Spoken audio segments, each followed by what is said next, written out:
በእንግሊዝ ፕሪሚየር ሊግ ትናንትና የተደረጉ ጨዋታዎች ነበሩ። ቸልሲ ከፉላም፣ ኢፕስዊች ታውን ከአርሰናል፣ ማንቸስተር ዩናይትድ ከወልቭስ፣ ሌስተር ከሊቨርፑል ጨዋታቸውን አድርገው ነበር። እንግዲህ የትናንትናቸው ጨዋታ ሁሉም ጨዋታዎች በመሸናነፍ ተጠናቀዋል። ሁለት ጨዋታዎች 1-0 ሲጠናቀቁ አርሰናል በርካታ ጎል ያስቆጠረ ቡድን ነው። ትናንትና ኢፕስዊች ታውን ላይ 4 ጎሎችን አስቆጥሮ እንግዲህ ቡድኑን አሸናፊ ማድረግ የቻለበት አጋጣሚ አለ። የለንደን ደርቢ ላይ ደግሞ ጥሩ የሚባሉ ካምባክን ተመልክተናል። የመጨረሻዎቹ ሽርፍራፊ ሰከንድ ላይ ምናልባት እስኪ በአርሰናልና ኢፕስዊች ታውን ጨዋታ እንጀምር። ስቲፍ የትናንትናው ጨዋታ እንግዲህ ብዙ አይነት ትርጓሜ የነበረው የ33ኛ ሳምንት የፕሪሚየር ሊግ የጨዋታ ሂደት ነበርና ምናልባት ሁለቱም ቡድኖች በተለያየ የህይወት አቅጣጫ በተለያየ የህይወት ጎዳና ላይ የሚገኙ ቡድኖች ሆነው ጨዋታቸውን የሚያደርጉት በተለይ የኬረን ማኪናው ኢፕስዊች ታውን እና የሚኬል አርቴታው አርሰናል ትናንት ያደረጉት ጨዋታ ያን ያክል የከበደ ጨዋታ አልነበረም። ለአርሰናል ቀለል አድርጎ ነው የጨዋታ እንቅስቃሴውን ያሸነፈው። ነገር ግን በጨዋታ ላይ ብዙ ተርኒንግ ፖይንቶች አሉ። ሚኬል አርቴታ ፕሪሚየር ሊጉን ዋንጫ እንደማያሳካ እያወቀ እንደዚሁም ደግሞ በአውሮፓ ቻምፒየንስ ሊግ ከባድ መርሃ ግብሮች እንዳለበት እየተረዳና እየተገነዘበ በትናንትና የጨዋታ እንቅስቃሴ የተጠቀማቸው ተጫዋቾች በብዙ መልኩ ምቾት አልሰጠንም የሚሉ የአርሰናል ደጋፊዎችን ድምጽ እየሰማው ነበርና ምናልባት እንደው ከጨዋታው ጋር ተያይዞ ስቲፍ የምታጋራው ሀሳብ ካለና ምናልባት በዚህ ሀሳብ ተስማማላ ተስማማ የሚለውንም በማስረጃ ለአድማጮች እንካቸው ምንላቸው። በጣም ነው መስማማው በዚህ ሀሳብ። ምክንያቱም አርሰናል እንግዲህ ከዚህ በኋላ ሊጉ ላይ ያለው ተሳትፎ ምናልባት ደረጃውን ለማስጠበቅ ነው እንጂ ሻምፒዮና ለመሆን መፎካከር የሚገባው ሰዓት ላይ አይደለም ያለው። እነዚህ እንደ ሳካ ያሉ እንደ ኦዴጋርድ ያሉ ተጫዋቾችን እያሳረፍክ ለሻምፒየንስ ሊግ ለሚጠብቅ ፈተና ፒኤስጂ ነው ከፊት ለፊቱ ያለው። እነዛን ያን ትልቅ ክለብ እንዴት አድርጌ ያግደዋለሁ እያልክ ማሰብ ነው እንጂ ለዛ አይነት ጨዋታ ተጫዋቾችን ተገቢ ረፍት መስጠት ነው እንጂ ያለብህ እንደዚህ ለማይጠቅም ጨዋታ እያሰለፍክ ቤስት እያደረግ ጭራሽም ተጫዋች እስኪጎዳብ ድረስ ምናልባት ዜናውም እስካሁን እንትን አላለም። አርቴታ ግን ያን ያህል አስፈሪ ጉዳት አይደለም ሲል ነው የተናገረው። ግን ገና ሕክምና ምናምን አልተረጋገጠም እና ይህን ሁላ ሪስክ ለምን መውሰድ ያስፈልጋል የሚያስብል የጨዋታ እንትን ነው። የጨዋታ ሁኔታ ውስጥ ነው የተገኙት። ግን አንድ በአርሰናል በኩል በዚህ ዓመት 100ኛ ጎላቸውን ነው ትላንት ያስቆጠሩት እና ይሄ ምን ያህል ስል እንደሆኑ የሚያሳየው በሁሉም ውድድር ማለት ነው። በአጠቃላይ በፕሪሚየር ሊግ በዚህ ዓመት ብቻ በፕሪሚየር ሊግ 100 ጎል በዚህ ዓመት በጣም የተጋነነ በጣም የተጋነነ ቁጥር ነው እና ከባድ ኒንጃ አላቅም። በፕሪሚየር ሊጉ በዚህ ዓመት በአጠቃላይ በእርግጠኛነት በአጠቃላይ በፕሪሚየር ሊጉ ትናንት 61ኛ ጎላቸውን ነው ያስቆጠሩትና በቻምፒየንስ ሊጉም በሁሉም ውድድሮች ነው አጠቃላይ እነዚህ ቁጥሮች የተመዘገቡት። ግን ደግሞ እኔ በትናንትናው የጨዋታ እንቅስቃሴ ብዙ ሚዛን የሚደፉ ጉዳዮች አሉ በአርሰናልና በኢፕስዊች ታውን የጨዋታ እንቅስቃሴ በኩል። ቀደም ሲል አንተን የሚጠየቁህ በምክንያት ነው ስቲፍና እንደ ቡድን የአርሰናል ቡድን ሚኬል አርቴታ እኔ ቃሉ ይግለጸው አላውቅም፣ ጥንቃቄ ይሁን ፍርሃት ይሁን አላውቅም፣ በየጨዋታዎቹ የሚጠቀማቸው ቡድናዊ መዋቅሮቹ ብዙ ያስገርመኛል። የትናንትናውን የጨዋታ እንቅስቃሴ ግን ምናልባት እንደው በሁለት አይናችን ለመመልከት ወይም በሁለት አይነት አቅጣጫ ለማየት እንሞክር። በትናንትናው ጨዋታ መከላከል ዞኑ ላይ ቤንጃሚን ዋይትን አሰልፏል። ዊሊያን ሳሊባ፣ ጃኮብ ኪየር፣ ኦሌክሳንደር ዚንቼንኮ ኦሌክሳንደር ዚንቼንኮ መሳተፉ በጨዋታው ላይ ጥሩ ነው እንላለን አይደል? ከዛ እንደገና ወደ አማካይ መስመሩ ላይ ስትመጣ በሰሞኑ ቀን የጨዋታ እንቅስቃሴ ሚካኤል ሜሪኖ በሴንትራል ፎርዋርድነት ነበር ለጨዋታዎችን የሚያደርገው። ትናንትና በአማካይ መስመር ላይ ነበር ጨዋታውን ያደረገው። ይሄ ነገር እንዴት መጣ የሚለውን ነገር መለስ ብዬ ለማየት ሞክሬ ነበርና እንደምታውቀው ቀጣይ ከፓሪስ ሰን ጀርመን ጋር የአውሮፓ ቻምፒየንስ ሊግ ጨዋታ አለባቸው። በዚህ የአውሮፓ ቻምፒየንስ ሊግ ጨዋታ ደግሞ ቶማስ ፓርቴ በቅጣት ምክንያት የመጀመሪያው የኤሚሬትስ ጨዋታ ለአርሰናል ያልፈዋል። በቅጣት ምክንያት ቢጫ ካርድ ከተመለከተ ቻምፒየንስ ሊግ አንድ ጨዋታ ለውስጥ አድርገለ በዛ ምክንያት ቶማስ ፓርቴ በጨዋታው ላይ አይኖርም። ታዲያ ሚኬል አርቴታ ቀመር መቀመር አለበት። ይህንን መፍትሄ ለማንቸስተር ዩናይትድ ብቻ አይደለም ፕሪሲዝን የተፈቀደው። ይሄ የትናንትናው ጨዋታ ለአርሰናል እንደ ፕሪሲዝን በለው ለቻምፒየንስ ሊጉ ለቀጣይ የጨዋታ እንቅስቃሴና ሚኬል ሜሪኖ፣ ዴክላን ራይስና ማርቲን ኦዴጋርድን አጣመረ በአማካይ መስመሩ ላይ። ይህንን ለማድረግ ያስፈለገው ምንድነው? ሊያንድሮ ትሮሳርድን በ9 ቁጥር ቦታ ላይ በማሰለፍ ለቻምፒየንስ ሊግ የጨዋታ መርሃ ግብር ከፔዥ ጋር ለሚያደርጉት እመነኝ ይሄ ከባክስሪ ውጭ ያለው የአርሰናል ቡድናዊ መዋቅር በቻምፒየንስ ሊጉ ከፔዥ ጋር የሚደረገው ነው ያሳየን። ያንን ፍንጭ ነው የሰጠን። ምክንያቱም ዴክላን ራይስ የለም፣ ጆርጂኒዮም ጉዳት ላይ ነው። ዴክላን ራይስ አልቆይ ቶማስ ፓርቴ የለም፣ ጆርጂኒዮም ጉዳት ላይ ነው ያለው። በዛ ጨዋታ ላይ ሊጠቀማቸው የሚችላቸው ውሳኔዎች ወይም ታክቲካል ውሳኔዎች ምንድን ናቸው? ለዚህ ዋነኛው ማሳያ ደግሞ ሁለተኛው የሚኬል አርቴታ ቅያሬ ሜሌሲዶስ ስኬሊን በማን ነው የቀየረው? ያስገባ 57ኛው ደቂቃ በሚኬል ሜሪኖ ሚካኤል ሜሪኖ ላይ ነው የሚጫወተው አማካይ መስመር ላይ። ሉዊስ ስኬሊ ምንድነው የግራ መስመር ተመላላሽ ተጫዋች። ታዲያ ለምንድን ነው በሚካኤል ሜሪኖ ቀይሮ ያስገባው? አሁን ለፓሪስ ሰን ዠርመኑ ጨዋታ እዚህ ጋር ሙከራዎችን እያደረገ ነው የሚገኘው። ሉዊስ ስኬሊ ገባ አማካይ መስመር ላይ እሱን ለማሳተፍ ሞከሩ። ከዛ እንደገና በመጀመሪያው በ4-3-3 የጨዋታ ፎርሜሽን ማርቲን ኦዴጋርድ እና ዴክላን ራይስ ከሚካኤል ሜሪኖ ጋር ለማጣመር ጥረት አደረገ። 3 ሙከራዎች ነበሩ። ሊያንድሮ ትሮሳርድ 9 ቁጥር ይሆናል ወይ? በትክክል ትላንትና 9 ቁጥር ተጫዋች መሆን እንደሚችል ያሳየው 2 ጎሎችን አስቆጥሮ ለአርሰናል ጥሩ የሚባል እንቅስቃሴን አሳየ። እኔ ሌላው በትላንትናው ጨዋታ እንደ ኔጌቲቭ ነገር የማየው መሰለ ማርቲን ኦዴጋርድን 90 ደቂቃ ማጫወት አይጠበቅብህም። ዴክላን ራይስን በተመሳሳይ መልኩ ጨዋታው እስኪጠናቀቅ ድረስ መጠበቅ ወይም እስከ 73ኛው ደቂቃ ላይ ነው በኪረን ቲርኒ ተቀይሮ ከሜዳ ወጣ። እስከዛ ጊዜ ድረስ መውሰድ መቻል የለብም። እነ ራሂም ሸኪሊ ስተርሊንግ ተቀይሮ የገቡት 73ኛው ደቂቃ በነ ጋብሪኤል ማርቲኔሊ ነው። እንደዚሁም ደግሞ ቡትለር ወዳጄ የተሰኘ አንድ ወጣት ተጫዋች አላቸው የአካዳሚ ልጅ ነውና ይሄ ልጅ 84ኛው ደቂቃ ነው በትሮሳርድ ቀይረው ለማጫወት የሞከሩትና ሚኬል አርቴታ ፍርሃት ነው ወይስ ምንድነው የሚለው ጉዳይ ስትመለከት አርሰናል እኮ ገና ይኸውልህ በ69 ደቂቃ ነው ጨዋታውን የገደለው። በመጀመሪያ 28 ደቂቃ ነው ጨዋታውን የገደለው። 28 ደቂቃ ጨዋታውን ገደለው ሲባል ነው መሰለህ እስከ 28ኛው ደቂቃ 2-0 ይመራል። ከዛ በኋላ እንደገና ዴቭስ በቀይ ካርድ ከሜዳ ወጣ። ኤፕሲች እንኳንም ዘንቡብሽ እንደውም ጤዛነሽ አይነት ቡድን ነው እንኳን በቀይ ወጥቶበት ይቀርና በዚህ የውድድር ዓመት ላይ በፕሪሚየር ሊጉ በሚያደርጋቸው የጨዋታ እንቅስቃሴ በእያንዳንዱ ጨዋታ በርካታ ጎል የሚቆጠርበት ሶስተኛው ቡድን ነው ከሳውዛምፕተን እና ከሌስተር ሲቲ ቀጥሎ። ያው ሳውዛምፕተን 78 ሌስተር 73 እንደዚሁም ደግሞ ኢፕስዊች ታውን 71 ጎል የተቆጠረበት ቡድን ናቸውና ከዚህ አንጻር ስትመለከተው የትናንትናው ጨዋታ ለአርሰናል ቀለል አድርጎ ጨዋታውን አሸንፎ መውጣት የሚጠበቅበት ጨዋታ ነበር። ያንን ነገር ተወጥቶታል በትክክል። ግን ደግሞ ቀጣይ የቻምፒየንስ ሊግ ጨዋታ ላይ አሁንም ቢሆን እኮ የአርሰናል የጨዋታ መርሃ ግብሮች ቀጣዮቹ የጨዋታ እንቅስቃሴዎች በጉጉት የሚጠበቁ አይደሉም። ምን አለፋህ ተረጋግጧል። በቃ ሊቨርፑል ሻምፒዮን ነው። ምንም የሚያለፋ ጉዳይ አለ። አሁን 33ኛ ሳምንት ነው። ከዚህ በኋላ 5 ሳምንት ነው የሚቀረው። በ5 ሳምንት ስንት ነጥቦችን ማሳካት የምችለው? 15 ነጥብ።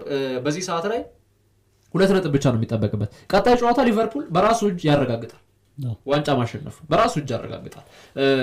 ስለዚህ ቀጣይ ጨዋታ እንቅስቃሴውን የሚያደርገው ደግሞ ከቶተንሃም ስፐርስ ጋር ነው። ይሄ ምን አለ መሰለኝ ጋርድ ኦፍ ኦነር ላለማድረግ የሚደረግ ትንቅንቅ ነው ወይ? ጋርድ ኦፍ ኦነር ማለት እንግዲህ ክብ ሰርተው ተጫዋቾች በመሀል እያጨበጨብክ ተጫዋቾች ወደ ሜዳ እንዲገቡ ማድረግ ማለት ነው። በዚህ ዓመት በቻምፒየንስ ሊጉ እንደሚሳተፍ አርሰናል ምንም ጥያቄ የለውም፣ አስቀድሞ አረጋግጧል። ታዲያ በዚህ ልክ ይኸውልህ ተጫዋቾች ከጨዋታ ሬትም እንዳይወጡ ማች ፐርፎርማንሳቸው ዝቅ እንዳይል ኦኬ ያስማማኛል። ተጫዋቾችን ማሳተፍህ በጨዋታ እንቅስቃሴ ላይ ጨዋታዎችን ማድረግ ግን ደግሞ እስከ 80 እና እስከ 90ኛው ደቂቃ ላይ ሜዳ ውስጥ ተጫዋቾችን የምታቆይ ከሆነ ለሚኬል አርቴታ ትላንትና ይኸውልህ ደስታረቦይ ቡካዮ ሳካ ጉዳት አስተናገደ አይደለም። ይሄ ጉዳት ምናልባት ቀጣይ በፕሪሚየር ሊጉ ከፓላስ ጋራ በሚያደርጉት የጨዋታ እንቅስቃሴ ቢሆን ይድረስ ነው ቡካዮ ሳካ ለፔጆ ጨዋታ የምታደርሰው። ጨዋታው በሜዳ ነው፣ ኤምሬትስ ነው የሚደረገው። በሜዳ ጨዋታውን ካልጨረስ ከሜዳ ውጭ ተጉዘ ፓርክ ደ ፕሪንስ ላይ ምናልባት እንደ መጀመሪያው ዙር በግሩፕ ስቴጅ በቻምፒየንስ ሊግ እንደተገናኙበት ጨዋታ ለአርሰናል ቀላል ላይሆን ይችላል። ብዙ ነገሮች ተቀይሯል። በትክክል ፔጅ ላይ አሁን ያለው የፓሪስ ሰን ዠርመን ቡድን እኮ ይህ ምን አለ መሰለህ ንብ አንዴ መንጋውን ስትነካበት ውርር ነው አይደል የሚያደርገው። ፓሪስ ሰን ዠርመን በዳናሩማ ማጥቃት ብቻ ነው የቀረው። ዊሊያም ፓቾ ተመልከተው ተከላካይ ሆኖ የሚያደርግ ከዛ እንደገና ኑኖ ሜንዴዝ እና አሽራፍ ሀኪሚ ምን አይነት አስደናቂ ተከላካዮች እንደሆኑ በየሳምንቱ እያገቡ በቃ እንዴት ይቻላል እንዴ ነው የምትለው። የቡድኑ እንቅስቃሴያቸውን ስትመለከተው ለምሳሌ በቻምፒየንስ ሊጉ ጨዋታ ይመስለኛል አስቶን ቪላ ላይ ሁለቱንም ጎሎች ያገቡት ኑኖ ሜንዴዝ እና አሽራፍ ሀኪሚ ተከላካዮች ናቸው። ሁለቱም ጎሎች ማስቆጠር ይቻላል። ከዚህ አንጻር ከአርሰናል ጋር በሚደረገው ጨዋታ ፔጂ በሜዳው እንደሚወረው ምንም ጥያቄ የለውም። አርሰናል ተከላክሎ እንደማያድናቸው ምንም ጥያቄ የለው። ግን አርሰናል ጎሎችን ማስቆጠር ይችላል። አርሰናል ማሸነፍ ይችላል። አዎ ማሸነፍ ይችላል። በማድሪድ አሳይቶናል በትክክል። በዚህ ዓመት በፕሪሚየር ሊጉ 3 ጨዋታዎችን ብቻ ነው አንገት የደፋው። ከዛ ውጭ በነበሩ ጨዋታዎች ላይ ምናልባት እንደ አርሰናል እኮ በዚህ ውድድር ዓመት ስቲቭ በፕሪሚየር ሊጉ ያቻ ውጤቶች የበረከቱለት ቡድን እኮ የለም። ያቻ ውጤት የበረከተለት ቡድን የለም ስን እንግዲህ ያው እንተዋቸው ወደ ታች ቀበሌ ያሉትን ከ10 በታች ያሉትን እንተዋቸው። እስከ 10ኛ ደረጃ ስትመለከት እኮ ብራይተን ኤንድ ሆቭ አልቢዮን ብቻ ነው ሊጋራው የሚችለው። ባለፉት 33 ጨዋታ 12 ጨዋታዎችን ባቻ ውጤት ያጠናቀቀ ቡድን ብራይተን ነው። ከዛ ውጪ ቶፕ 5 ላይ ስትመለከተው ከፍተኛ ያቻ ውጤት ያስመዘገቡት አስቶን ቪላ እና ቸልሲ 99 ጨዋታዎችን ብቻ ነው። ከዛ ውጪ አርሰናል 12 ያቻ ውጤቶችን አስመዝግቧል። በዚህ የውድድር ዓመት ጨዋታዎችን አይሸነፍም። ኒውካስትል 10ኛ ነው አይ ሚን 3ኛ ደረጃ ላይ ነው የተቀመጠው አይደል 10 ጨዋታዎችን በዚህ ውድድር ዓመት ተሸንፏል ኒውካስትል ዩናይትድ አርሰናል ግን 3 ጨዋታዎችን ነው የተሸነፈው 5 አቻ ነው ያስመዘገበው ነገር ግን ይኸውልህ የአርሰናል ችግሩ በዚህ ውድድር ዓመት ላይ የማይጠበቁ ጨዋታዎች ላይ ነጥብ ዛሬ አርሰናል ቀለል አድርጎ በዚህ ጨዋታ ላይ 3 እና 4 ጎሎችን ማስቆጠር የሚችልበት አጋጣሚ ያለ ስትል ባቻ ውጤት ያጠናቅቃል የሚሸነፍ ቡድን አይደለም ባለፈው ዓመት የሚሸነፍ ቡድን ነበር ካስታወስክ በአስቶን ቪላ ሆም ኤንድ አዌይ በኒውካስትል በዌስትሃም ከተሳሳትኩ ታረማለው ብሬንትፎርድ ያሸነፈው ይመስለኛል ባለፈው ዓመት እነዚህ ጨዋታዎችን ስትመለከታቸው ዘንድሮ መሸነፍን ተውና ወደ አቻ መጥቷል ቀጣይ ዓመት ደግሞ አቻንተቶ በአሸናፊነት የሚገሰግስ ቡድን መገንባቱ የሚቀር ግን በቻምፒየንስ ሊጉ ቀጣይ በሚደረጉ ጨዋታዎች ላይ ቡድንህን ማሳረፍ መቻል አለበት ይሄ የሚጠበቅ ጉዳይ ምናልባት ሌሎች ቡድኖችን ማነሳሳት ስለሚጠበቅብን አጠር ያለ የምትጨምረው ነገር ካለ እዚህ ጉዳይ ላይ የኢፕስዊችና አርሰናልን የጨዋታ እንቅስቃሴ በዚሁ ብንዘጋው ጥሩ ይመስለኛል ምናልባት አንድ ሀሳብ ለመጨመር ያክል የሜሪኖን ብቃት ግን ሳናነሳ ማለፍ የለብንም ሁለገብነት በጣም ያደረጋትን አሲስት ራሱ ከተመለከትክ ምን ያህል ተጫዋቹ ሁለገብ እንደሆነ የሚያሳይ ሁኔታ ነው ጎል ያስቆጥርላል እንደገና አማካኝም ሆኖ ይከላከላል ቦክስ ውስጥ የመገኘት ሁኔታው ቦታ የያዙ ራሱ የትላንቱ አሲስት ላይ በጣም የሚደነቅ ነበር በቃ ሜሪኖ የሚደነቅ ነበር እሱን ለማንሳት ያለው በርካታ አርሰናል ደጋፊዎች ገጸ በረከታችን ወይ ስጦታችን ነው ያሉት የሚገኝ ተጫዋች ነው ሚካኤል ሜሪኖ እና ለማንኛውም የአርሰናልና የኢፕስዊች ታውን ጨዋታ እንግዲህ ከሞላ ጎደል ይህንን ይመስላል ወደ እስኪ ለንደን ደርቢ እናብራ ክራቨን ኮቴጅ ላይ የተደረገው የፍላምና የቸልሲ ጨዋታ ምናልባት ኢንዞ ማሬስካ እኔ እንደው አምሶሪ ለቸልሲ ደጋፊዎች በጣም በሚያስገርም መልኩ አንዳንድ ክለብ ላይ የክለብ መሰናክል የሚባሉ ተጫዋቾች አይጠፉም አንዳንድ ጊዜ ክለቦች ደግሞ የክለብ መሰናክል የምትላቸው አሰልጣኞች አይጠፉም ኤንዞ ማሬስካ ይኸውልህ እኔ በጣም እሳቸውም ገርሟቸው እኔንም የሚያስገርሙኛል የቸልሲ ደጋፊዎችንም የሚያስገርሙ ሰው ናቸው ትናንትና በነበረው ጨዋታ እንቅስቃሴ ይኸውልህ በቡድን ስብስባቸው ውስጥ የአጥቂ መስመር ሰላፊ ተጫዋች አልነበራቸው ግን ክርስቶፈር ንኩንኩ ጉዳትም አልነበረበትም ቅጣትም አልነበረበትም ተጫዋቹ ከቡድን ስብስባቸው ውስጥ ቀነሱት ተጫዋቹ እኔ የእሳቸው የጨዋታ ፍልስፍና እኮ አንዳንዴ ኤሪክ ቴናግ በማንቸስተር ዩናይትድ ቤት ማንቸስተር ዩናይትድ ዶፍ ዘንቦበት ሲቀጠቀጥ ብሎ ይወጣና ወይ ተሸንፎ ይወጣና ዛሬ ጥሩ ነበር ይላል ኢንዞ ማሬስካም ተመሳሳይ አይነት አሰልጣኝ ትናንትና የነበረው ጨዋታ አቀራረባቸውን ተመልክተው ከሆነ እኔ እንደውም ከሶስቱ ጨዋታዎች ይሄኛውን ጨዋታ በደንብ ለማየትም ጥረት አድርጌ ነበርና ምናልባት ያው ወሳኝም ነው ጨዋታ ለምሳሌ ማንቸስተር ዩናይትድ መርሃ ግብር ማሞያ ነው አርሰናል መርሃ ግብር ማሞያ ነው ቸልሲ ግን በቻምፒየንስ ሊግ ለመሳተፍ ያለው ተስፋ ሰጪ እንቅስቃሴ ነበር እና እዛ ጨዋታ ላይ እኔንም ጣል አድርጌ ነበር ቸልሲ ይኸውልህ ይመራ ነበር አለም ሊሸነፍም ነበር ኢንዞ ማሬስካ በጨዋታ ቀያሪ ትላንትና የተረፉበትን መንገድ ስትመለከት ኒኮላስ ጃክሰንን ቀይረው በማናጣ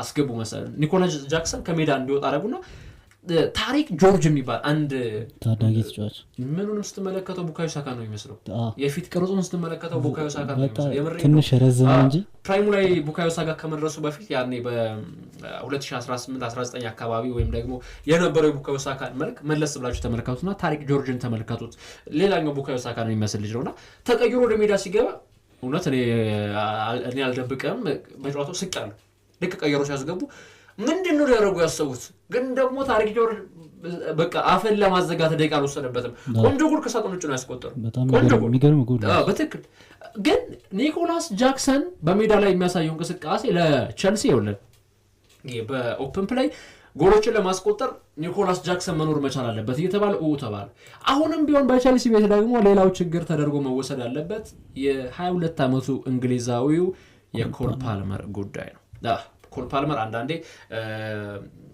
ማረም ሲበዛ ይመራል ነው የሚባለው አይደለ ኮል ፓልመር እኔ እስከዛሬ በኢሹ ደረጃ አረጋዝቸው አለቅ የኮል ፓልመርን እንቅስቃሴ በዚህ አመት መለስ ብለህ ስትመለከተው 14 ጎሎችን አስቆጥሯል 8 አሲስቶች መሰለኝ ያለው አጠቃላይ 22 የጎል አስተዋጽኦች አሉት ግን ከ14ቱ የጎል አስተዋጽኦቹ ይኸውልህ በአንድ ጨዋታ 4 ጎሎችን ያስቆጠረበት 3 አሲስቶችን ያስመዘገበባቸው ጨዋታዎች ነበሩ ነገር ግን መለስ ብለን አሁንም አንዳንድ ጊዜ ራሳችንን መጠየቅ መቻል ያለብን ምን መሰለ ባለፈው 6 ጨዋታ የጎል አስተዋጽኦ ጎል አላስቆጠረም 7 አድርገው አላስቆጠረም 10 አድርገው አላስቆጠረም 14 ጨዋታ አድርገው አላስቆጠረም 15 ጨዋታ አድርገው አላስቆጠረም ባለፉት 15 ጨዋታ ኮል ፓልመር ጎል አላስቆጠረም ለመጨረሻ ጊዜ ኮል ፓልመር መች ነው ጎል ያስቆጠረው ካልከኝ ቸልሲ በስታንፎርድ ብሪጅ ከበርንመዝ ጋር ጨዋታውን ባቻ ውጤት ሲያጠናቅቅ 13ኛው ደቂቃ ላይ ያስቆጠራት ጎል ነች 13ኛው ደቂቃ ላይ ጎል አስቆጥሮ ያኔ ሬሲ ጀምስ በ21ኛ ሳምንት ማለት ኢማጂን በፕሪሚየር ሊጉ ብቻ 33ኛ ሳምንት ነው የተጫወቱት 12 ሳምንት በፕሪሚየር ሊጉ ብቻ በአጠቃላይ 15 ጨዋታዎችን ብትወስድ ጎል ማስቆጠር ያልቻለ ኮል ፓልመር ነው እየተመለከትን ያለው። ታዲያ ይሄ ልጅ ለምንድን ነው እንደዚህ ፐርፎርማንሱ ዝቅ ያለው? እኔ በእርግጠኛነት ኮል ፓልመር በዚህ ሰዓት የማንቸስተር ዩናይትድ ተጫዋች ቢሆን የአርሰናል ተጫዋች ቢሆን ከሀገራችን መገናኛ ብዙሃን ድርጅቶች ሁሉም ያገራም ነበር ምንም አፋቸው ላይ ብሩኖ ፈርናንዴዝ እኮ 3 ጨዋታ ላይ አሲስት ካላደረገ ወይ ጎል ካላስቆጠረ የብሩኖ ዝቅ ማለት ነው ማንቸስተርን እንደዚህ ያደረገው ይባላል። ቡካዮ ሳካ 3-4 ጨዋታዎች ላይ ጎል ካላስቆጠረ ወይ ማርቲን ኦዴጋርድ እንደዛ ካላደረገ ኢሹ ይሆናል። አሁን ኮል ፓልመር በቼልሲ ቤት ላይ የጎል አስተዋጽኦችን ማድረግ አልቻለም፣ ጎሎችን ማስቆጠር አልቻለም። ቸልሲ እንደ ቡድን የተሻለ የሚባል እንቅስቃሴዎች እንዳደረገ እንደውም እኮ 15 ጨዋታዎች ያልኩት አይደለ? በእነዚህ 15 ጨዋታዎች በተሰለፈባቸው የጨዋታ እንቅስቃሴ ይኸውልህ 7 ጨዋታዎችን ቸልሲ ተሸንፏል። አጠቃላይ ቢያንስ ወደ 40 እና 45% በመቶ ኮል ፓልመር በተሳተፈባቸው ጨዋታዎች ቸልሲ ተሸንፏል ማለት ነው። ስለዚህ ኢንዞ ማሬስካ አሁንም ቢሆን መፍትሄዎች መፈለግ መቻላል። ልጁን እያባከኑት ነው። ይኸውልህ የአጥቂ አማካኝ ያደርጉታል፣ ግን ደግሞ ይኸውልህ ይሄ ኦፌንሲቭ ሚድፊልደር እንዲሆን ነው የሚፈልጉት። ነገር ግን ተጫዋቹ ቦክስ ቱ ቦክስ ይኸውልህ ከሳጥን ውስጥ መጥፋት የሌለበት እንደ ፎልስ ነምበር 9 ይኸውልህ ፎልስ ነምበር 9 አድርገህ ልትጠቀሙበት የሚገባ ተጫዋች ነው። ይሄ ሰከንድ ስትራይከሮች አሉ አይደል? አንድ ለምሳሌ ፒውር ነምበር 9 ከያዝክ ለምሳሌ እንበልና ኤርሊንግ ሃላንድ እና ከዚህ በፊት ወደ አትሌቲኮ ማድሪድ ያመራው ማን ነበር? ጁሊያን አልቫሬዝ የሁለቱን ተጫዋች ኮምቢኔሽን ተመልክቷል አይደል? በማንቸስተር ሲቲ ቤት የነበረበት አጋጣሚ ኬቨን ደብሮይነ ሲጎዳ የአጥቂ አማካኝ ቦታ ላይ ፔፕ ጓርዲዮላ ጁሊያን አልቫሬዝን አደረጉት። ነገር ግን ትክክለኛ 10 ቁጥር ተጫዋች ማለት ነው ይሄ በሁለት አጥቂዎች። ነገር ግን ፎልስ ነምበር 9 ነው እየሰበሩ ወደ ሳጥን እንዲገባላቸው ነው የፈለጉት። ወደኋላ ተመልሶ ኳስ እንዳደረጃ ነው። ኮል ፓልመር ከኋላ ተመልሶ ከነ ሞይሰስ ካሴዶ ኳስ ይቀበላል። ነገር ግን ሶስተኛው የሜዳ ክፍል ላይ ሲደርስ ወገቤን ይላል። ኮል ፓልመር እንዲባክን የኢንዞ ማሬስካ ስራ እንጂ እኔ አሁን ምን አለ መሰለህ እንግሊዛዊ ተጫዋቾች የአንድ ሲዝን ተጫዋቾች ናቸው። ሻይን ያደርጉና አንድ ሲዝን ላይ ሁለተኛው ሲዝን ላይ ወገቤን ይላሉ ይባላል። ለዛ ማሳየው ጀረን ሳንቾ የሚዲያው ጫናም ነው አንድ እንደዚህ ያደረጋቸዋል። በተለይ የወጣበት ገንዘብ ራሱ ላይም ጫና አውጥቶበታል። እንደ አንድ አካዳሚ ተጫዋች የሚገባው ብር አልነበረም እና ግን በግሉ ግን ጥሩ ሲዝን ነው። 14 ጎል እና 8 አሲስት ማስቆጥ ቀላል አይደለም። ቁጥሩ ቀላል አይደለም። የትኛው ለምሳሌ ኮል ፓልመር ምን አለ መሰለህ ይኸውልህ አንዳንዴ ምን እንጠብቃለን? ባለፈው የውድድር ዓመት ላይ የነበረው የጎል አስተዋጽኦ ያደረጋቸው እንቅስቃሴዎች ስትመለከት ቻልሲን ተሸክሞ ይወጣል። ዘንድሮ ያንን ነገር መድገም መቻል አለበት ነው። ግን ደግሞ ይኸውልህ እንዴ ባለፉት 15 ጨዋታ ጎል አላስቆጠረም ብለህ 14 ጎል አስቆጥሯል ካልክ እኮ ይሄ ልጅ ባለፉት 15 ጨዋታ ጎል ቢያስቆጥር ምን ሊያደርግ ነው? የት ይደርስ ነበር? እሱን ነው አሁን ማሰብ ያለብን። ባለፉት 15 ጨዋታ ጥሩ አልነበረም ነው እያለን ያለ ነው እንጂ ኮል ፓልመር በሲዝኑ ጥሩ አይደለም። ባለፉት 15 ጨዋታ ግን ይኸውልህ 14 ጎል አስቆጥራ ባለፉት 15 ጨዋታ እኮ በትንሹ 7 ጎል ብታስቆጥር ስንት ነው የምትሆነው? 21 ወይ 22 የጎል አስተዋጽኦች ላይ ትደርሳለህ። የተጫዋቹ እንቅስቃሴ አጠቃላይ ስትደምረው ደግሞ ድምሩ 30 የጎል አስተዋጽኦች ላይ ደረሰ ማለት ነው። 8 አሲስት አሉ። እነዚህን አሲስቶች 10 ቢያደርሳቸው ብለህ ብታስብ፣ ነገር ግን ተጫዋቹ ቀዝቀዝ አለ። አሁን በቅርብ የጨዋታ እንቅስቃሴ ግን ደግሞ ተጫዋቹ ብቻ ነው ወይ ቀዝቀዝ ያለው? ክለቡ በትክክል የሆነ ጊዜ ለሻምፒዮንነቱ ለሚፎካከር ቲም መስሎ ነበረ። ግን ቼልሲ ደጋፊዎች ኢንዞ ማሬስካ እኮ ሸውዷቸው ለምን መሰለህ? ሸውዷቸው ያልኩት ለምን መሰለህ? ሲዝኑ አካባቢ ላይ ሁለተኛ ላይ በነበሩበት ጊዜ እኛ ዋንጫ ቡድን አይደለንም ማለት እጃቸውን አነሱ። ራሱ ነው እንደዛ ያሉ። በቃ ታዲያ እንዲህ ካልከ ተጫዋቾች ምን ትጠብቃለህ? ባለፉት 5 ጨዋታ እኮ ቼልሲ አንድ ጨዋታ ብቻ ነው ያሸነፈው፣ 4ቱን ተሸንፏል። ያንንም የጨዋታ እንቅስቃሴዎችን መለስ ብለህ ስትመለከታቸው ፉልሃም ነው ያንን የተሸነፈው። በቼልሲ ትናንትና ላይ ያሸንፉ ነበር። ባለፉት 5 ጨዋታ አልተሸነፈም። አንድ ጨዋታ ላይ በሊጋ ወርሶ የተሸነፈበት የጨዋታ እንቅስቃሴ ነው። ጀረን ሳንቾ ወደ ፐርፎርማንሱ መጣ ተባለ። የእንግሊዝ መገናኛ ብዙሃን ድርጅት ማንቸስተር ዩናይትድ ምን ሊውጠው ነው ተባለ። ባለፉት 3 ጨዋታዎች ባለፉት 4 ጨዋታ ትናንትናውን ጨምሮ በ3 የጎል አስተዋጽኦ ሲያደርግ ምን መሰለህ ደካማ የሚባለው ኢፕስዊች ታውን ላይ ሁለተኛ ጎል አስቆጠረ። ሊጋ ወርሶ ላይ ጎል አስቆጠረ፣ አሲስት አደረገ። በዚህ የጨዋታ እንቅስቃሴ ነው። ቼልሲ እንደ ቡድን ይኸውልህ የለመድከው ነገር አለ። አሁን ውድ አድማጮች የቼልሲ ደጋፊዎችም ገለልተኛ ሀገር ኳስ ተመልካች ነን የሚሉ ደጋፊዎችም ሊረዱት የሚገባው ነገር የቼልሲን ፕራይም እናውቀዋለን። አስቶን ቪላ በዚህ ልክ ፐርፎርም ማድረጉ፣ ኒውካስትል በዚህ ልክ ፐርፎርም ማድረጉ እኮ ኢሹ አይሆንም። ቼልሲ ነው። ቼልሲ አንድ ጨዋታ ሲሸነፍ አንድ ጨዋታ ነጥብ ሲጥል ብዙ ኢሹ የሚሆን አይነት ቡድን ነው። ለማንኛውም በዚህ የውድድር ዓመት ቼልሲ ደካማ ነው፣ በትክክል ያስማማናል። ምናልፈው ጥሩ ይመስለኛል። በቀጥታ ወደ ማንቸስተር ዩናይትድ እናምራ እስኪ። ማንቸስተር ዩናይትድ እንግዲህ ትናንትና አንድ የማንቸስተር ዩናይትድ ደጋፊ ምን አለ መሰለህ፣ የቅርብ ወዳጅም ትናንትናም ተሸነፋችሁ አልኩት። እንደ ቃል በቃል ነው ትናንትናም ተሸነፋችሁ ፕሪሚየር ሊጉ ይፋራ ነው አለ። ምንም ጥያቄ የለውም። ማንቸስተር ዩናይትድ ፕሪሚየር ሊግ ይፈራል ያለ ነው ይመስል ቡድኑም እንደዛ አይነት ፐርፎርማንስ ያሳያል። ፕሪሚየር ሊግ ሳይሆን ፕሪሲዝን ነው እያሳለፈ በትክክል ይሄ ምናልባት ያስማማናል። ግን ዩሮፓ ሊግ ላይ ያለው የማንቸስተር ዩናይትድ የመጫወት ፍላጎታቸው ያለውና ትናንትና ፕሪሚየር ሊግ ላይ የተመለከትነው እኮ አይ ሰማይና መሬት የሆነ ቡድን ሰማይና መሬት ማለት አንዳንድ ጊዜ እዚህኛው ጋር ፕሪሚየር ሊጉ ላይ ኤሪክ ቴን ሃግ ዩሮፓ ሊጉ ላይ ሩበን አሞሪም እንደሚያሰለጥናቸው ትላለህ። እኔ ኤሪክ ቴን ሃግ አልፈታቸውም። እሳቸው ማንቸስተር ዩናይትድ ወደዚህ አዘቅት እንዲገቡ ያደረጉ አሰልጣኝ ማናቸው ካልከኝ እሳቸው ናቸው። እኔ ሁልጊዜም ቢሆን ጌች ሲባል ቀድሞ አእምሮ ላይ ሊመጣ የሚችለው አንድሬ ኦናና ነው። ዴቪድ ዴያን አሰናብቶ አንድሬ ኦናና ወደ ክለባቸው ያመጡት እሳቸው ናቸው። ተጫዋቾችን አንቶኒ ሳንቶስ ለማንቸስተር ዩናይትድ ይገባል አይገባም እሱ ለአድማጮች እንተው። የወጣበት ገንዘብ ግን በእርግጠኛነት አይገባው 4 ነጥብ አድርጌ መናገር ይችላሉ። ጀረን ማሊክ ሳንቾ ለማንቸስተር ዩናይትድ ራስመስ ሆይሉንድ ምንም አጥቂ የማይመስል አንዳንድ ጊዜ ትናንት አንድ ወዳጅ ምን አለ መሰለህ ጌች እኮ የእውነት ክንዋል እንዴት ራስመስ ሆይሉንድ ሰጠው ጥቁሩ ሉካኮ ነጩ ሉካኮ ነበር የምትለዋል።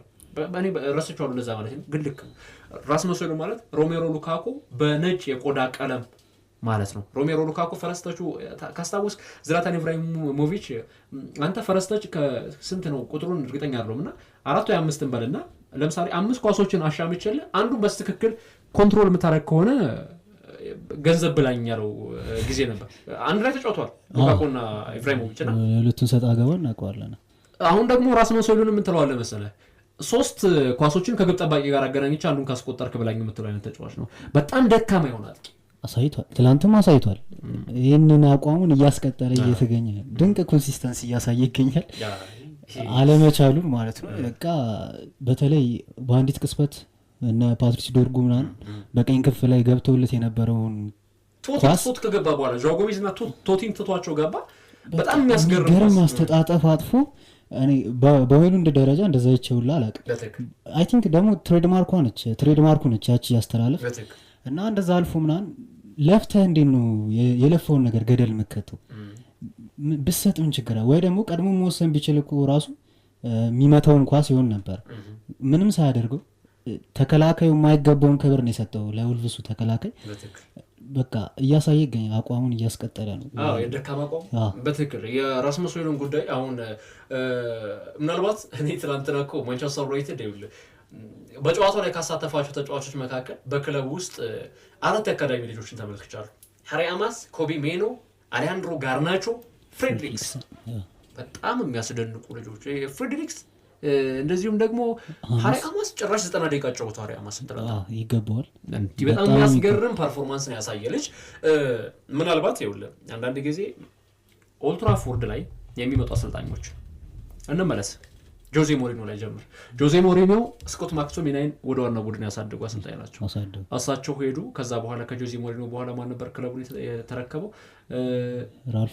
ራልፍ ራግኒክ ከመጡ በኋላ እሳቸው እንኳን ያው የእንትናቸው የተጣባቂ አሰልጣኝ ወይም የአጭር ጊዜ አሰልጣኝ ናቸው። ለ6 ወር አካባቢ መጡ።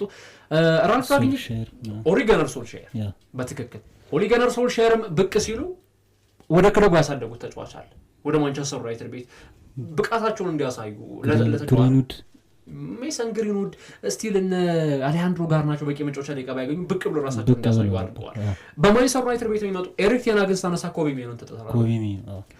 በማንቸስተር ቤት የሚመጡ አሰልጣኞች በሙሉ ከአካዳሚ አንዳንድ ልጅን እያፈሩ ነው የሚሄዱት። አንዳንድ ልጅን ለምሳሌ ሉዊስ ቫን ጋል ኮ ስታነሳ ማርከስ ራሽፎርድ በተለይ መጀመሪያ ጨዋታውን ያስታውሳሉ ከአርሰናል ጋር የነበረው 3-2 ማንቸስተር ዩናይትድ ሲያሸንፍ እኔ አርሰን ቬንገር ይዛኔ የአርሰናል አሰልጣኝ ነበር። ያ ማለት እንግዲህ ኦልሬዲ ከ10 ዓመት አካባቢ በፊት ይሆናል።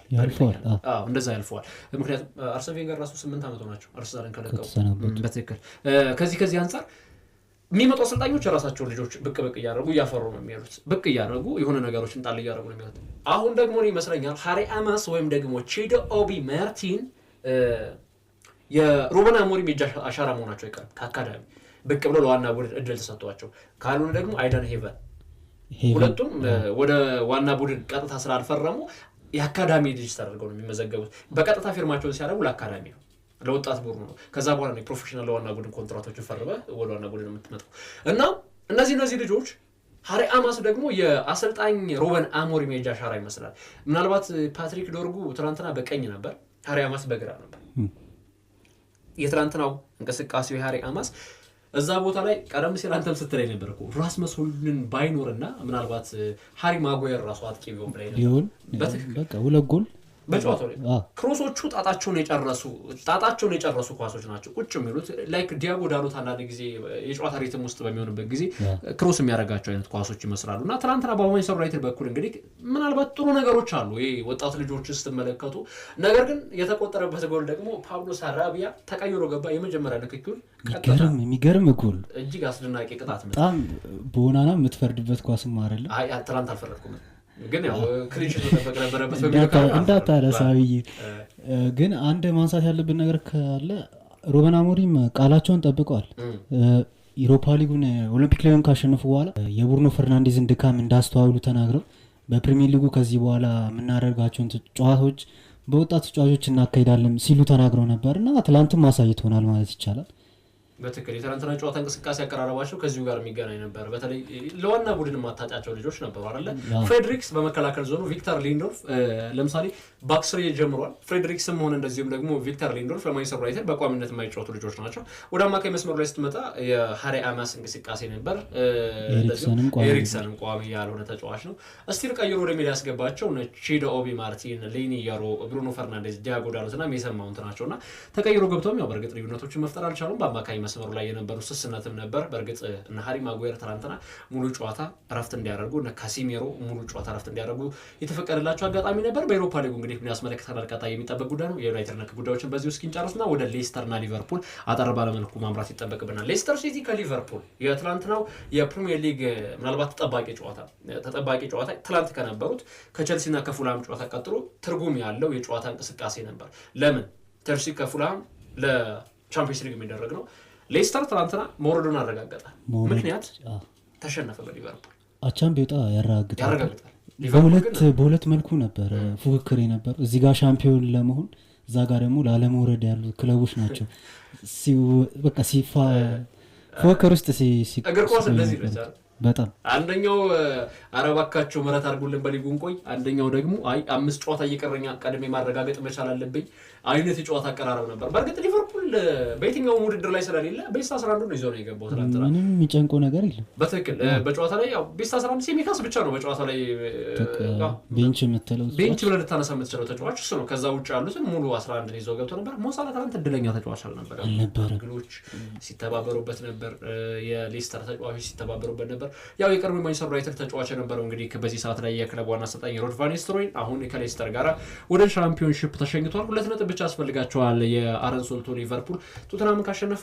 ያረጋግጣሉ የፕሪሚየር ሊግ ሻምፒዮን መሆናቸውን ያረጋግጣሉ በትክክል ምናልባት በዚህ ሳምንት አርሰናል ነጥብ ቢጥል ኖሮ የማረጋገጥ ቻንስ ነበራቸው ነገር ግን አርሰናልም በሰፊ ጎል ልዩነት ማሸነፉን ተከትሎ ቶተንሃም አንድ ጨዋታ እንዲያስጠጋ ግዴታ ሆኖበታል ውለታ ይጠብቃሉ ከዶሮዎቹ ቶተንሃም ስፐርስ ያው ከዚህ ያሰማቸው ዶሮዎቹ ነው ለዛው ከበዓል የተረፉ ናቸው እንግዲህ ውለታ ሳይሆን ያው በራሳቸው የሚወስኑት እንትን ነው አርሰናል በራሱ ኖ ሊቨርፑል ነው ሊቨርፑልማ በራሱ ነው የሚወስነው አርሰናል ውለታ ለአርሰናል ውለታ ነው ቶተንሃም ጋር በሚያደርጉት ጨዋታ ቶተንሃም ሊቨርፑልን የሚያሸንፍላቸው ከሆነ ለጋርድ ኦፍ ኦነርነት ላለመድረስ የሚደረጉ ትንቅንቆች ናቸው እነዚህ ትንቅንቆች ለምን መሰለህ ቀጣይ የጨዋታ እንቅስቃሴዎችን ስትመለከተው ከባልሳሳት ከቶተንሃም ጋር ተጫውቶ ከዛ እንደገና ሊቨርፑል የጨዋታ እንቅስቃሴውን የሚያደርገው ከቼልሲ ጋር ነው የሚሆነው ከዛ በኋላ 35ኛ ሳምንት ላይ ከአርሰናል ጋር ጨዋታ አለ ከሁለቱም የለንደን ክለቦች ውለታ የሚያገኝ ከሆነ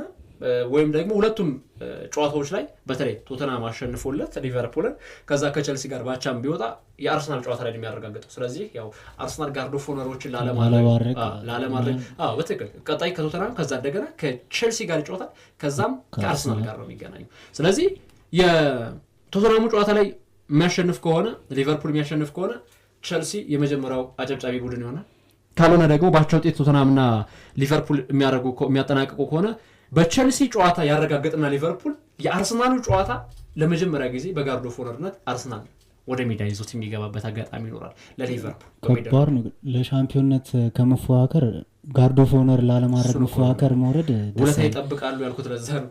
የአርሰናል ቡድን አንዳንዴ ለተጫዋቾች ራሱ ሳይኮሎጂካሊ ወይ እዚህ ቦታ እኔ ነበርኩ መሆን መቻል ያለብኝ የሚሉ በእርግጥ አርሰናል እዛ ቦታ መሆን መቻል ነበረበት ወይ ሌላ ጥያቄ ነው። ሊቨርፑል ዘንድሮ ጠንካራ ነው አይደለም?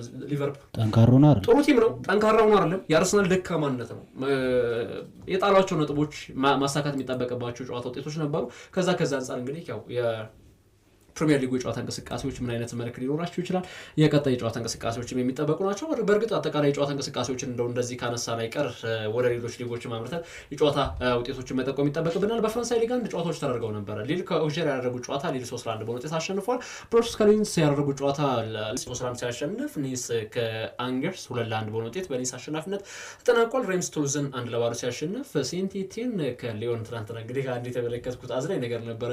የሴንት ኢቲን ደጋፊዎች የማንቸስተር ዩናይትድ መለያ ከዛም ጀርባቸው ላይ ሃሪ ማጓየር ብለው አጽፈውም ጭምር የገቡበት አጋጣሚ ነበር። ያው ሃሪ ማጓየር የኦሎምፒክ ሊዮን ላይ የመጨረሻውን ጎል በካምባክ ማንቸስተር ዩናይትድ ሲያሸንፍ ያረጋገጡበትን ጎል ያስቆጠረበት አጋጣሚ ነበር። ሌላው በጀርመን ቡንደስሊጋ አውግስበርግ ከአይንትራክት ፍራንክፈርት 0-0 ሲጠናቀቅ ቦሩሲያ ዶርትሙንድ 3-2 በሆነ ውጤት ቦሩሲያ ሞንቸንግላድባን አሸንፏል። ባየር ሌቨርኩሰን ከሲቲ ፖል ጋር ጨዋታውን ባቻ ውጤት ያጠናቀቀበት አጋጣሚ ተመልክተናል። በጣሊያን ሲሪያ ኢምፖሊ ከቬንሲያ ጨዋታቸውን ሁለታቻ ሲያጠናቀቁ ኢንተር ሚላን ተሸነፈ። ትናንትና በጣም የሚያስደንቅ ተሸነፈ። ለናፖሊ ቻንስ እየሰጠ ነው። በትክክል ኤሲ ሚላንም ተሸንፏል፣ ኢንተር ሚላንም ተሸንፏል። ትናንት ለሁለቱም የሚላን ከተሞች የሚሆን ቀን አልነበረም። ስታዲዮ ጁሴፔ ሜንዛ ላይ የተጫወተው ኤሲ ሚላን 1-0 ሲሸነፍ ከሜዳ ውጭ የተጓዘው ኢንተር ሚላን ደግሞ በቦሎኛ ያውም ደግሞ ሰቅጣጭ የምትለው 4 ደቂቃ ተጨምሮ 93ኛው ደቂቃ 20ኛው ሰከንድ ላይ ነው ቆንጆ የመቀስመት ጎል ተቆጥራ በጨዋታው ላይ የተሸነፈው ኢንተር ሚላን እና ምናልባት አሁን እንደው የጣሊያን ሴሪያ መለስ ብለህ ስትመለከተው የዋንጫ ፉክክሮችም አሁን ገና ናቸው። ከሌሎች ሊጎች አንጻር የጣሊያን ሴሪያ የዋንጫ ፉክክሩ ሞቅ ደመቅ ባለ መልኩ እየቀጠለ የሚገኝበት አጋጣሚ ነው ያለው። ኢንተር ግን ያው እንደ ቡድን ምናልባት ካላቸው ቡድን የመዋቅር አንጻር ዘንድሮ ሻምፒዮን ለመሆን ተቀዳሚ ቡድን ይሆናሉ የሚል ቅድመ ግምቶችም ናቸው እየተሰጡ የሚገኘው። ከዛ ውጪ በስፔንም የላሊጋ ጨዋታዎች ተደርገው ነበር። ሪያል ማድሪድ ትናንትና ምን አይነት አስደናቂ ቡድን እንደሆነ በደንብ ያሳይበት ጨዋታ ነበር። ቡድኑ አይደል ቡድኑን እንቶ ቫልቬርዴ ይሄድ የሚያስቆጥራቸው ጎሎች በጣም እጅን ባፍ የሚያስጭኑ ናቸው። ሁሌ በአንገር ጎል ነው የሚያስቆጥረው። በቃ ቫልቬርዴ ጎል ካስቆጠረ እንዴት ነው ያስቆጠረው ብለህ ነው መጠየቅ መቻል ያለብህ። በቃ እንዴት ነው ያስቆጠረው ማለት ከየትኛው አቅጣጫ ከግራ ከቀኝ ወይስ ከመሃል ሜዳ ያስቆጠረው እንጂ የሚያገባበትን መንገድ ታውቃለህ። በትናንትናው ጨዋታ ላይ ራሱ ያስቆጠረው ጎል ዲፍሊክት አድርጎ ሪባውንድ አድርጎ የመጣ ኳስ ነው። እዛው አየር ላይ እንዳለ ነው ኳሱን የጠበሰው። የሚያስደንቅ ጎል አስቆጠረ። ቡድኑንም እንደዚሁ በጨዋታው ላይ አሸናፊ ያደረገበት አጋጣሚ ነበር። ለማንኛውም ማድሪድ ትናንትና አሸንፎ የወጣበት አጋጣሚ አለ። ከዛ ውጪ አትሌቲኮ ቢልባኦ ነበር የጋበዙት ሪያል ማድሪድ። ከዛ ውጪ እንግዲህ ከነበሩ ጨዋታ እንቅስቃሴዎች ደግሞ ቫላዶሊድ ከኦሳሱና 3-2 ኦሳሱና አሸንፏል። ቪያሪያል ከሶሺዳድ ሁለታቻ ሲጠናቀቅ ሲቪያ ከዲፖርቲቮ አላቬስ ባቻ ውጤት ጨዋታቸውን አጠናቅቀዋል። እንግዲህ ዛሬም በእንግሊዝ ፕሪሚየር ሊግ የሚደረግ አንድ ጨዋታ አለ። ቶተንሃም ስፐርስ ዛሬ ከኖቲንጋም ፎረስት የሚከውኑት የጨዋታ እንቅስቃሴ በዛሬው ዕለትም የሚጠበቅ የጨዋታ ሂደት ነው። ለማንኛውም እንግዲህ አድማጮቻችን እኛም እስኪ የመጨረሻ ጉዳያችን አድርገን ወደ እናንተ የምናረሳው መሰናዷችን ነው የሚሆነው።